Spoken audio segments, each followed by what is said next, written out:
स्वागत करता हूं आप सब लोगों का एस लाइफ स्टूडियो में। तो अगर हमारे चैनल पर नए आए हो तो हमारे चैनल को सब्सक्राइब करना ना भूलें। आज की कहानी है दहेज के लिए पत्नी पर अत्याचार। अनीता के परिवार में माता पिता और एक भाई थे जो सब एक साथ रहते थे। अनीता बहुत शांत और अच्छे विचार वाली लड़की थी। उसके पड़ोस में एक लड़का रहता था, दीपक नाम था उसका। दीपक भी बहुत अच्छा लड़का था। दीपक के माता पिता किराए के घर में रहते थे। अनीता को दीपक पसंद था और मन ही मन प्यार भी करती थी। अनीता के माता पिता से भी उसके अच्छे रिश्ते थे और दोनों परिवार में आना जाना लगा रहता था। दीपक के माता पिता भी अनीता को पसंद करते थे। एक दिन अनीता के पिता को जब पता चला कि दोनों एक दूसरे से प्यार करते हैं तो उन्होंने सबकी सहमति से दोनों की शादी पक्की कर दी। मन ही मन अनीता बहुत खुश थी। उससे उसका जो प्यार मिल रहा था। अनीता की खुशी खुशी शादी हो गई। अनीता और दीपक बहुत खुश थे। दोनों ने अपनी नई जिंदगी की शुरुआत बहुत अच्छे से किया।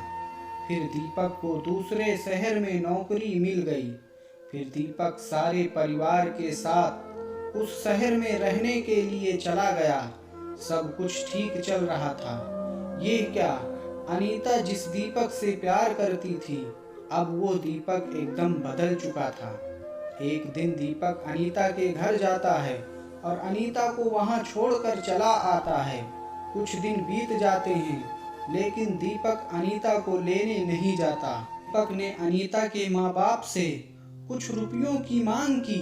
अनीता के पिता को लगा कि शायद उसके दामाद को पैसों की जरूरत होगी, इसलिए उसके पिता ने जैसे तैसे बड़ी मुश्किल से पैसों का इंतजाम किया।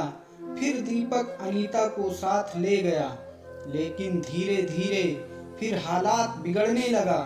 कुछ दिन बाद फिर दीपक ने अनीता को उसके मायके छोड़ आया और फिर कुछ रुपयों की मांग किया। अब अनीता के पिता को लगा अनीता की जिंदगी का सवाल है, तो उन्होंने फिर से कर्ज लेकर कहीं से पैसे इकट्ठा करके दीपक को दे दिए। ये सब सुनकर अनीता पूरी तरह से टूट चुकी थी। वो कितना प्यार करती थी दीपक से, पर अब दीपक का असली चेहरा सामने आया। दीपक के घर वाले भी पैसे के लिए अनीता पर अत्याचार करते थे।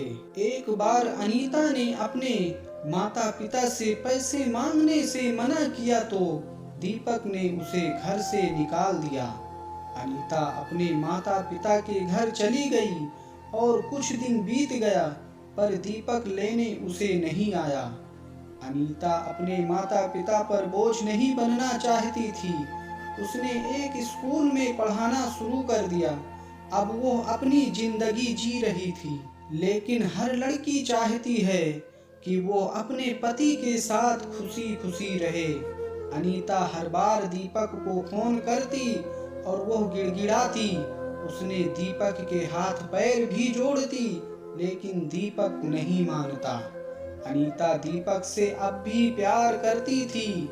एक दिन अनीता शाम को घर आ रही थी, तभी उसने दीपक को फोन किया और बोली, मैं तुमसे बहुत प्यार करती हूँ, मुझे अपने साथ ले चलो, हम अपनी जिंदगी नई तरीके से शुरुआत करेंगे।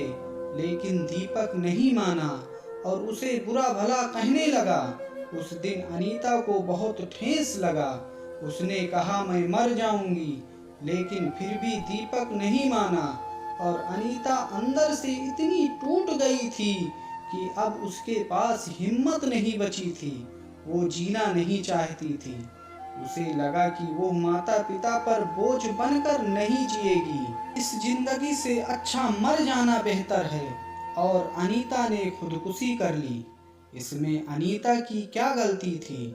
और उसके माँ बाप जो कि अपनी बेटी की राह देख रहे थे, लेकिन अनीता अब लौट कर आने वाली नहीं थी। हमें कभी भी अपने जीवन से हारना नहीं चाहिए। हमें जिंदगी से लड़ना चाहिए, ना जिंदगी तो लड़कर ही जी जाती है, जो हार गया वो मर गया। अगर दीपक उस दिन मान जाता तो अनीता आज बच जाती। कैसी लगी ये कहानी आप सब लोगों को कमेंट बॉक्स में ज़रूर बताएं और मेरे चैनल को सब्सक्राइब करना ना भूलें। मेरे चैनल पर कहानियाँ सुनने के लिए आप सब लोगों को धन्यवाद।